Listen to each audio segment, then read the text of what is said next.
James the Preacher here. More words to stimulate you and excite you and just put a smile on your face. We're going to continue with what we talked about a moment ago in one of the other videos about women being keepers at home. That's God's place for them.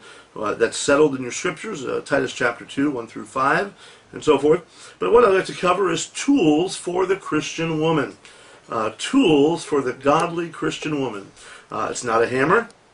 It's not a construction hat. It amazes me. You see these 25-year-old girls out there at a construction site with a hard hat or holding some flag saying slow down your vehicle, so you know, and all that nonsense. Let me cover some tools for the keeper at home, the Christian godly woman that loves God, that obeys His word and what it says in Titus chapter 2, 1 through 5. Number one, here's a tool: socks. Ladies, it's your job to do laundry.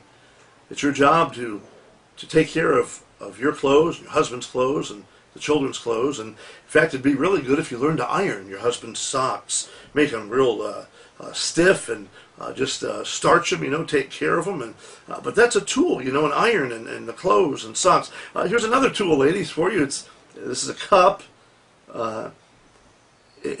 Another job of yours is to take care of the dishes, is to scrub them, and it'd be good for you, ladies. It'd be good for all the men to not give them an electric dishwasher. Just unplug it and let them work a little bit and sweat a little bit. Yes, ladies, it's part of your job to do the dishes. Scrub them up nice for your husband. Take care of them. Here's another tool for the godly Christian woman.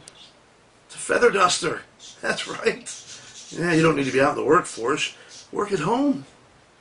Don't neglect your husband, your children, and that home. Man, you ought to get a step ladder and go around and dust the corners. You ought to dust the bookshelves. This is great, isn't it? Ladies, another tool for you would be just a duster. So, you know, gentlemen, what should you get your wife for her birthday? Or get her a duster. What do you get your wife for a gift? Buy her a new iron. Or a shotgun so you can use it, amen, you know, for hunting season. Here's another thing that ought to be part of the godly woman's life. It's a baby. Yeah, guess who ought to be changing the diapers? Not somebody at the daycare center. Not grandma. Keepers at home, ladies, mamas, you ought to have as many children as God allows you to. That's this idea of birth control is wicked. It's ungodly. You ought to have 5, 6, 7, 8, 9, 10 children. You say, I can't handle it. Well, if you were saved, God would give you the help. But you ought to bathe them and take care of them and nurse them and change them and all that. Listen, there's another tool here. That baby's not a tool, but it's part of what ought to be a very important part of your life, because God designed you to take care of those babies, woman. God designed you to take care of your husband. You realize when he comes home from work, you ought to have his favorite glass of Coca-Cola ready and a snack for him.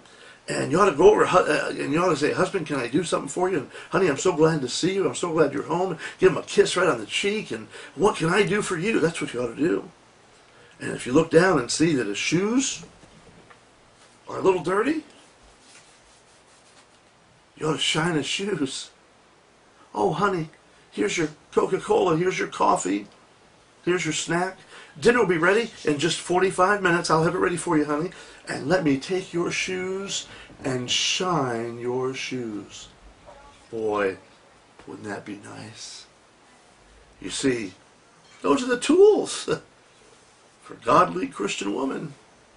James the Preacher. Don't you feel the love right now? Have a nice day.